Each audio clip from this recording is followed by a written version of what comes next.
ॐ सहना भवतु सहनौ भुनक्तु सह वीर्यं करवावहै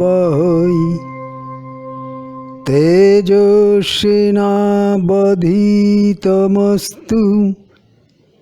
मा विद्विषावहै।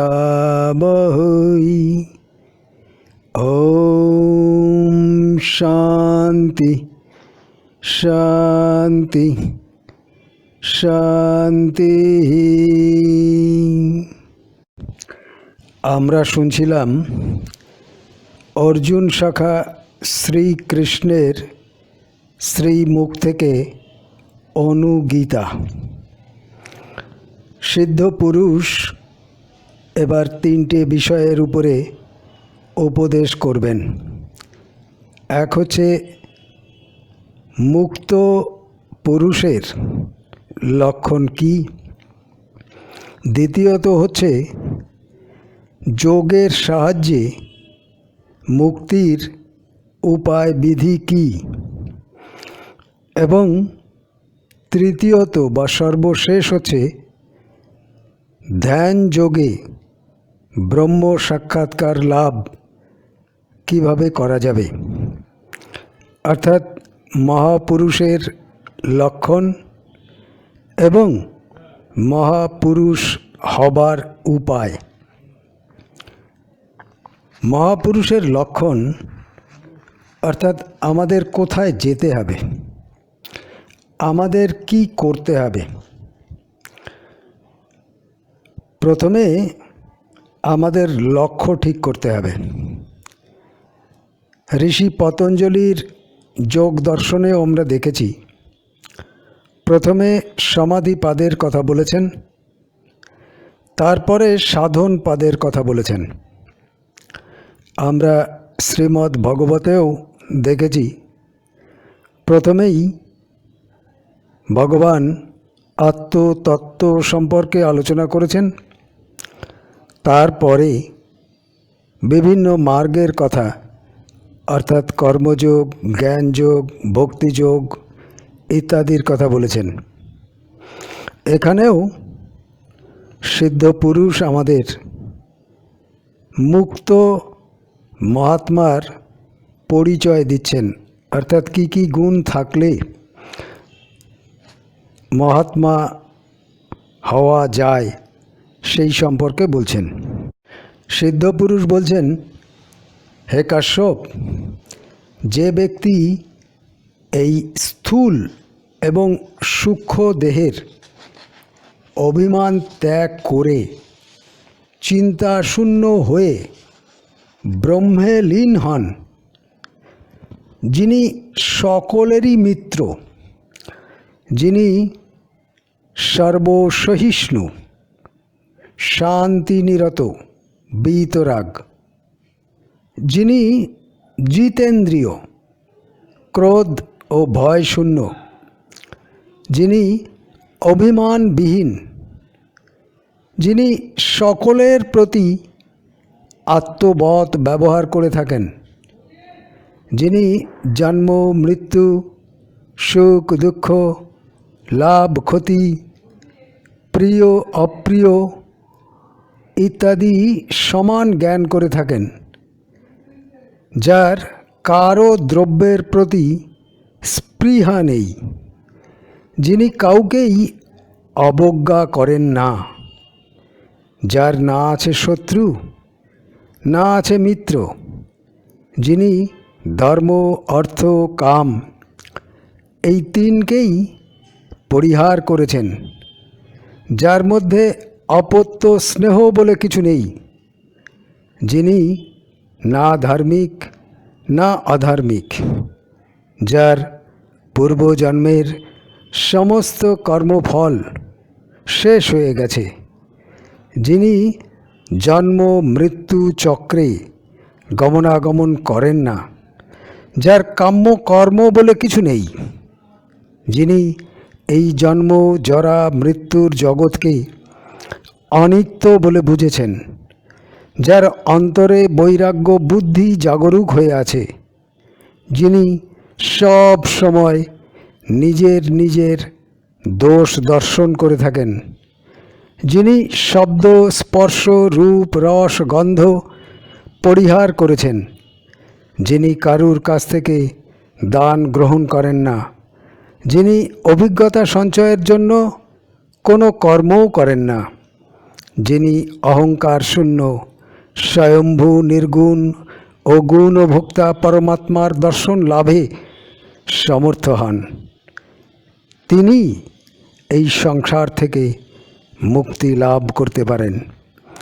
যিনি বুদ্ধি বলে দৈহিক ও মানসিক সংকল্পগুলোকে পরিত্যাগ করতে পারেন, তিনি ইন্ধনবিহীন আগুনের মতো নির্বাণ পদ প্রাপ্ত হয়ে থাকেন। যিনি সমস্ত সংস্কার থেকে মুক্ত, যিনি সমস্ত দ্বন্দ্বের অতীত এবং নিষ্পরিগ্রহ হয়ে তপ বলে ইন্দ্রিয় নিগ্রহ করেন, তিনিই মুক্ত পুরুষ। তিনি সনাতন, প্রশান্ত, নিত্য পরম ব্রহ্মকে প্রাপ্ত হয়ে থাকেন। কিন্তু কথা হচ্ছে, মহাত্মা, মহাপুরুষ, ব্রহ্মজ্ঞ পুরুষ বা সিদ্ধ পুরুষ ইত্যাদি বা এইসব মানুষ কেমন হবেন সেসব না হয় বুঝলাম, কিন্তু সাধারণ মানুষ থেকে আমরা কিভাবে বা কি করলে আমরা এই মহাপুরুষের পথ অবলম্বন করতে পারব, আমরা মানব থেকে দেব মানব হতে পারব, সে সম্পর্কে না জানলে, সেই উপায় সম্পর্কে না জানলে আমাদের কাছে এই সব উপদেশ কোনো উপকারে আসবে না। তাই এবার সিদ্ধ পুরুষ বলছেন যোগের সাহায্যে কিভাবে সাধারণ মানুষ ধীরে ধীরে মহাপুরুষ হতে পারেন সেই সম্পর্কে বলছেন। সিদ্ধ পুরুষ বলছেন, হে মহামুনি কাশ্যপ, যোগীগণ যোগযুক্ত হয়ে কিভাবে বিশুদ্ধ চৈতন্যকে দর্শন করে থাকেন এবং যে সমস্ত নিগূঢ় উপায় অবলম্বনে চিত্তকে বিষয়াসক্তি থেকে নিবৃত্ত করতে হয়, আমি সেই সব কথা কীর্তন করছি, তুমি শ্রদ্ধা সহকারে শ্রবণ করো।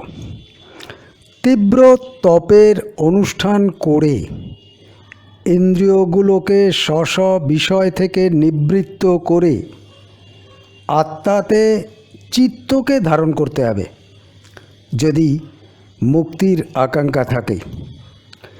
আমরা অষ্টাবক্র সংহিতার আলোচনার সময় শুনেছিলাম, যদি মুক্তির ইচ্ছে চিত্ততে জাগে তবে বিষয়কে বিষবৎ ত্যাগ করতে হবে, বিষয়কে বিষবৎ ত্যাগ করতে হবে। এখানেও সিদ্ধ পুরুষ বলছেন, তীব্র তপের অনুষ্ঠান করে, অর্থাৎ তপস্যা দ্বারা বা অভ্যাসের দ্বারা ইন্দ্রিয়গুলোকে স্ব বিষয় থেকে নিবৃত্ত করতে হবে। আমরা জানি আমাদের প্রত্যেক ইন্দ্রিয়ের একটা পৃথক পৃথক শক্তি আছে।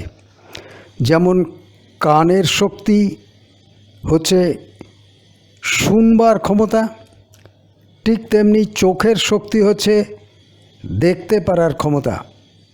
এইরকম প্রত্যেক ইন্দ্রিয়ের আলাদা আলাদা শক্তি নিহিত আছে। এক ইন্দ্রিয়ের কাজ অন্য ইন্দ্রিয় করতে পারে না। এখন সিদ্ধ পুরুষ বলছেন, তপ বা পুনঃ পুনঃ অভ্যাসের দ্বারা এই ইন্দ্রিয় শক্তিকে যা ছিল বহির্মুখী তাকে আমাদের অন্তর্মুখী করতে হবে, অর্থাৎ বাইরের বিষয় থেকে সরিয়ে অন্তরের বিষয়ের মধ্যে ইন্দ্রিয়গুলোকে নিবদ্ধ করতে হবে। আমরা এতদিন বাইরের শব্দ শুনতাম কানের সাহায্যে, এখন সেই কানের এই শক্তির সাহায্যে আমাদের অন্তরের শব্দ বা অন্তরের ডাক বা ধ্বনি শুনতে হবে। আর একটা কথা বলছেন, আত্মাতে চিত্তকে ধারণ করতে হবে। এখন কথা হচ্ছে, আত্মা কি তা আমরা জানি না। চিত্ত হচ্ছে মনের আয়না। মন যা কিছু চিন্তাভাবনা করে থাকে সেই সব কিছু চিত্তে প্রতিফলিত হয়। ঠিক তেমনি চিত্তে যা কিছু প্রবুদ্ধ হচ্ছে তাকে প্রতিফলিত করতে হবে আত্মা বা নিজের মধ্যে, যা আসলে আমি স্বয়ং। তাহলে স্বয়ংয়ে প্রতিফলিত হবে চিত্ত, চিত্তে প্রতিফলিত হবে মন, আর মনে প্রতিফলিত হবে ইন্দ্রিয়লব্ধ বিষয়। এই ইন্দ্রিয়লব্ধ বিষয় যদি বাইরের প্রতিনিয়ত পরিবর্তনশীল বস্তু হয়, তবে মন বা চিত্তরূপ আয়নাতেও যা কিছু প্রতিফলিত হবে তাও প্রতিনিয়ত পরিবর্তিত হতে থাকবে। তাই সিদ্ধপুরুষ বলছেন, ইন্দ্রিয় শক্তিকে বহির্মুখী না করে যদি অভ্যাসের দ্বারা আমরা এই ইন্দ্রিয় শক্তিকে অন্তর্মুখীন করতে পারি, তবে আমরা ভেতরে যে অক্ষর বস্তু বা অপরিবর্তনশীল অব্যয় বা অপ্রকাশিত বস্তু আছে তা চিত্তরূপ আয়নায় প্রতিফলিত হবে। আর যদি চিত্ত স্বয়ং আয়নায় প্রতিফলিত হয়, তবে আমরা নিজেকে বুঝতে পারবো, জানতে পারবো। সিদ্ধ পুরুষ এরপরে বলছেন, তপস্যারত সাধক সব সময় মন দ্বারা হৃদয়ের মধ্যে দর্শন করতে চেষ্টা করবেন। এখানে সিদ্ধপুরুষ দুটো জিনিসের কথা বলছেন। এক হচ্ছে মন দ্বারা দেখতে হবে, আর দেখতে হবে হৃদয়ের মধ্যে। আমরা সাধারণত জানি চোখ দ্বারা আমরা দেখে থাকি, এখানে বলছেন মন দ্বারা দেখতে হবে, মানস চক্ষুতে দেখতে হবে। সহজভাবে বলতে গেলে বলতে হয়, আমাদের মনোনিবেশ করতে হবে হৃদয়ের মধ্যে। আসলে আমাদের মন যদি বাইরের বস্তু গ্রহণ করবার জন্য প্রস্তুত না থাকে, তবে আমরা বাইরের বস্তু দেখতে পাই না। এই উপলব্ধি আমাদের সবার আছে। মনোযোগ দিয়ে গান শুনবার সময় আমরা অন্য কারুর কথা শুনতে পাই না, তখন কেউ ডাকলে আমরা সাড়াও দেই না। আসলে চোখ থাকলে আমরা দেখব, কান থাকলে আমরা শুনব, এটা স্বাভাবিক এবং সত্য। কিন্তু মন যদি অন্যত্র থাকে, মন যদি অন্য চিন্তায় মগ্ন থাকে, তবে আমরা চোখের সাহায্যে যা দেখছি তা আমাদের বোধের মধ্যে প্রবেশ করতে পারবে না, অর্থাৎ বোধগম্য হবে না। তাই সেই দিক থেকে বলতে গেলে মনই হচ্ছে একমাত্র দ্রষ্টা, চোখ নয়। মনই দেখে, চোখ দেখতে পায় না। আর এ কথাগুলো আমাদের সমস্ত ইন্দ্রিয়গুলোর ক্ষেত্রেই প্রযোজ্য। অর্থাৎ মন যতক্ষণ ইন্দ্রিয়ের বিষয় গ্রহণ না করছে, ততক্ষণ ইন্দ্রিয় সক্ষম থাকে না, বা ইন্দ্রিয় দ্বারা দেখা বা অনুভব করা সম্ভব হয় না। সিদ্ধপুরুষ আবার বলছেন, মন দ্বারা হৃদয়ের মধ্যে দর্শন করতে হবে। এখন কথা হচ্ছে, হৃদয় কি ও কোথায়, আর হৃদয়ের মধ্যে আমরা কি বা দেখব। আমাদের শরীরের মধ্যে যে হৃদযন্ত্র আছে, সেই হৃদযন্ত্রের কথা কিন্তু এখানে বলা হচ্ছে না। আসলে আমাদের বুকের মধ্যে হৃদয়ের বা হৃদযন্ত্রের কাছে একটা শূন্য স্থান বা ফাঁকা আকাশ আছে। এই ফাঁকা জায়গাতেই আমরা শ্বাস ক্রিয়ার সাহায্যে বাইরের বাতাস দিয়ে প্রতিনিয়ত ভর্তি করছি, আবার খালি করছি। এই জায়গায় আমাদের মনকে গভীরভাবে নিবদ্ধ করতে হবে। অর্থাৎ হৃদযন্ত্রের পাশে যে ফাঁকা বা শূন্য আকাশ আছে, যেখানে প্রতিনিয়ত বাতাসের গমনাগমন চলছে, সেইখানে আমাদের মনকে গভীরভাবে নিবদ্ধ করতে হবে। এখন কথা হচ্ছে, আমাদের শরীরের এত অঙ্গ থাকতে এখানেই আমরা কেন মনকে বেঁধে রাখব? এইখানেই বাতাসের মধ্যে নিহিত আছে চৈতন্য শক্তি। এই ফাঁকা জায়গা বা শূন্য জায়গাতেই বাতাসের মধ্যে নিহিত আছে চৈতন্য শক্তি। আর এই চৈতন্য শক্তিকে আমাদের চিহ্নিত করতে হবে, চৈতন্য শক্তিকে আমাদের ধরতে হবে। এই জন্যই মহাপুরুষ বা সিদ্ধ পুরুষ বলছেন, মন দ্বারা হৃদয়ের মধ্যে দর্শন করতে হবে।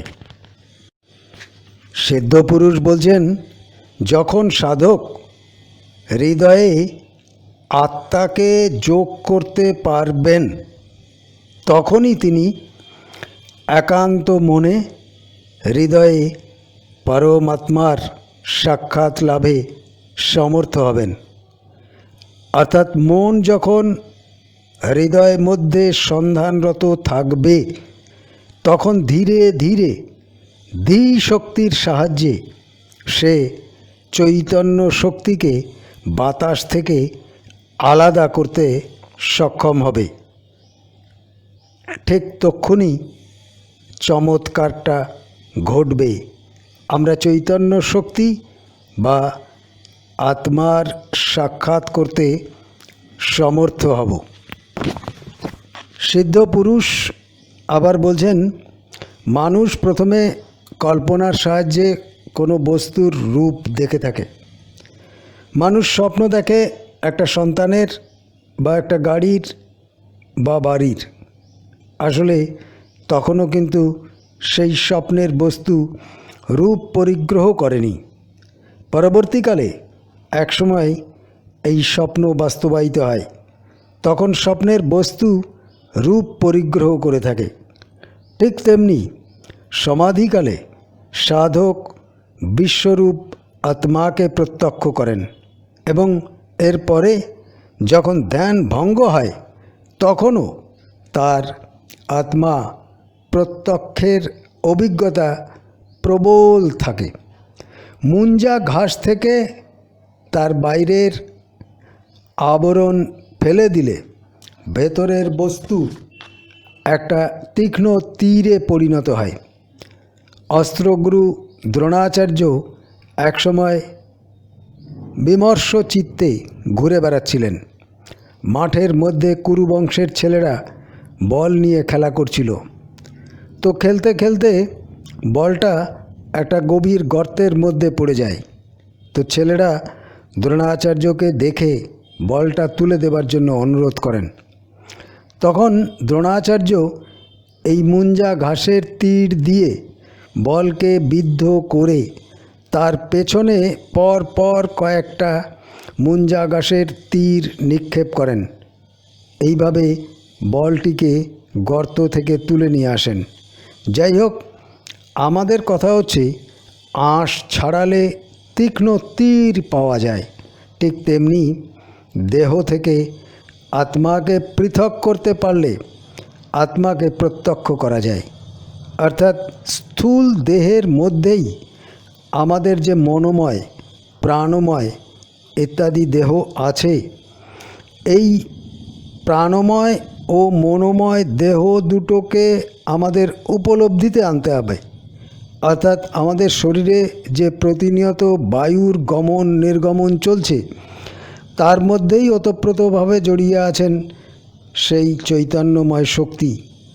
তাকে আমাদের উপলব্ধিতে আনতে হবে। আর সেই উপলব্ধি করবে আমাদের মনোময় শরীর, অর্থাৎ আমাদের চিন্তা ভাবনার শক্তি দিয়ে যে শরীর গঠিত, সেই শরীর দিয়ে আমাদের উপলব্ধি করতে হবে চৈতন্যময় শক্তিকে। স্থূল শরীরকে বাদ দিয়ে এই ক্রিয়া করতে হবে, কিন্তু স্থূল শরীরের ভেতরে থেকেই সেটা করতে হবে। এবারে সিদ্ধপুরুষ বলছেন, এই সময় সাধকের কি হয়? যোগী যোগ বলে তখন আত্মাকে নিরীক্ষণ করতে থাকেন, এবং যখন আত্মাকে নিরীক্ষণ করেন তখন কোনো শক্তি, এমনকি ত্রিলোকের অধিপতিও তার উপরে আধিপত্য বিস্তার করতে পারেন না। তার মধ্যে তখন সব অতি ভৌতিক শক্তির জাগরণ হয়। এই সময় তিনি ইচ্ছামূর্তি ধারণ করতে পারেন। জরা, মৃত্যু, শোক, হর্ষ আর তাকে স্পর্শ করতে পারে না। তিনি এই অনিত্য স্থূল দেহ ত্যাগ করে অক্ষয় ব্রহ্মকে লাভ করতে সমর্থ হন। সিদ্ধপুরুষ বলছেন, লোকক্ষয় আরম্ভ হলেও, চারিদিকে মৃত্যু মিছিল দেখেও বা প্রকৃতির ধ্বংসলীলা দেখেও তিনি বিচলিত হন না। তার মধ্যে কোনো ভয়ের সঞ্চার হয় না। সমস্ত প্রাণী যখন ক্লেশদগ্ধ, তখন তিনি ক্লেশহীন। তার চাওয়া পাওয়া বলে কিছু থাকে না। তিনি তখন সমস্ত শাস্ত্র নির্দেশের ঊর্ধ্বে উঠে যান। তার কাছে মৃত্যু বলে কিছু থাকে না। যাই হোক, এরপরে আমরা শুনব ধ্যান ও পরায়ণ হয়ে কিভাবে যোগ লাভ করা যায়, বা ধ্যানের মধ্যে আমরা চৈতন্যের সান্নিধ্য কিভাবে উপলব্ধি করব। সিদ্ধপুরুষ বলছেন, মনকে কখনোই আমাদের দেহের বহির্ভাগে স্থাপন করা উচিত নয়। মনকে কখনোই আমাদের দেহের বহির্ভাগে স্থাপন করা উচিত নয়। আমাদের শরীরে মূলাধার থেকে সহস্রার পর্যন্ত যে চক্র আছে, অর্থাৎ মূলাধার, স্বাধিষ্ঠান, মণিপুর, অনাহত, বিশুদ্ধি, আজ্ঞা, সহস্রার ইত্যাদি যেসব চক্র আছে, মনকে সেই চক্রে স্থাপন করতে হবে। বহির্বিশ্বের সঙ্গে আমাদের মনের সম্পর্ক ছিন্ন করতে হবে। ইন্দ্রিয়গুলোকে দমন করে নির্জনে একাগ্র চিত্তে দেহের অভ্যন্তরে পূর্ণ ব্রহ্মকে চিন্তা করতে হবে। সত্য সনাতন সেই ব্রহ্ম আমাদের স্থূল শরীরের সমস্ত অংশের মধ্যেই সদা দীপ্তিমান হয়ে আছেন। অতএব প্রথমে ব্রহ্ম আমাদের সমস্ত শরীরের মধ্যে বিদ্যমান আছেন, এটা গভীরভাবে চিন্তা করতে হবে। এরপরে বাড়ির মধ্যে রত্ন থাকলে যেমন কোন ঘরে সে রত্ন আছে তার সন্ধান করে থাকি আমরা, ঠিক তেমনি ইন্দ্রিয় সংযম করে দেহের মধ্যে মনকে প্রবেশ করিয়ে দেহের কোথায় সেই ব্রহ্ম নামক রত্ন আছে তা সন্ধান করতে হবে। এইভাবে গভীর অনুসন্ধানের দ্বারা শীঘ্রই তাকে খুঁজে পাওয়া সম্ভব হবে। জীব যত আকুলভাবে তার অনুসন্ধান করবে, মনকে, বুদ্ধিকে যত সে তীক্ষ্ণ করতে পারবে, তত তাড়াতাড়ি তাকে লাভ করতে পারবে। আসলে ইনি তো ইন্দ্রিয় গ্রাহ্য নন, তাই মনরূপ চক্ষু প্রদীপকে যত আমরা উজ্জ্বল করতে পারব, তত আমরা তাকে স্পষ্ট দেখতে পাব। তার হাত, পা, চোখ, মুখ, নাক, কান, মাথা সর্বত্র বিরাজমান আছেন। সেই সর্বশক্তিমান, সেই বিশ্বের আদি অন্ত মধ্য সর্বত্র বিদ্যমান আছেন। যোগী প্রথমে দেহ থেকে ভিন্ন এই আত্মাকে দেহের মধ্যেই প্রত্যক্ষ করবেন। এরপর সেই আত্মাকে ব্রহ্মে লীন করে দিতে হবে। চিত্তকে নিরোধ করতে হবে। প্রফুল্ল মনে নির্গুণ ব্রহ্মের সাথে সাক্ষাৎকারে প্রবৃত্ত হতে হবে। এই নির্গুণ ব্রহ্মকে আশ্রয় করেই মোক্ষ লাভ করা সম্ভব। সিদ্ধ পুরুষ এই অমৃত কথা বলে কাশ্যমুনিকে বললেন, তোমাকে এই মোক্ষ ধর্ম বিষয়ক রহস্য বললাম, এবার আমি প্রস্থান করব। তুমিও যেখানে ইচ্ছে সেখানে যেতে পারবো। শ্রীকৃষ্ণ বলছেন, এই কাহিনী বলে ব্রহ্মজ্ঞ পুরুষ আমাদের সবার সম্মুখ থেকে মুহূর্তের মধ্যে বাতাসে মিলিয়ে গেলেন। হে অর্জুন, আশা করি তুমি এবার একাগ্র চিত্তে এই ব্রহ্ম কথা শুনলে। যুদ্ধের সময় এই কথাগুলোই আমি তোমাকে বলেছিলাম। চঞ্চল চিত্ত শ্রদ্ধাহীন ব্যক্তি এই সব কথার যথার্থ অর্থ বুঝতে পারে না। এই ধর্ম উপদেশ দেবগণের কাছেও গোপনীয়। যাগ যজ্ঞ ইত্যাদি করে মানুষ দেবলোক প্রাপ্ত হয়, কিন্তু এই যোগ মার্গে জ্ঞান মার্গে মানুষ মুক্তি লাভ করতে পারে। এই আত্মদর্শনরূপ ধর্ম ব্রাহ্মণ ক্ষত্রিয় বৈশ্য শূদ্র স্ত্রী পুরুষ সবাইকেই পরম গতি লাভে সমর্থ করে তুলতে পারে। শ্রীকৃষ্ণ বলছেন, কেবলমাত্র 6 মাস প্রতিনিয়ত এই যোগ সাধন করলে যোগের ফল লাভ হবে, এতে কোনো সন্দেহ নেই। ওম শ্রীকৃষ্ণায় নমঃ। ওম শান্তি শান্তি শান্তি। হরি ওম।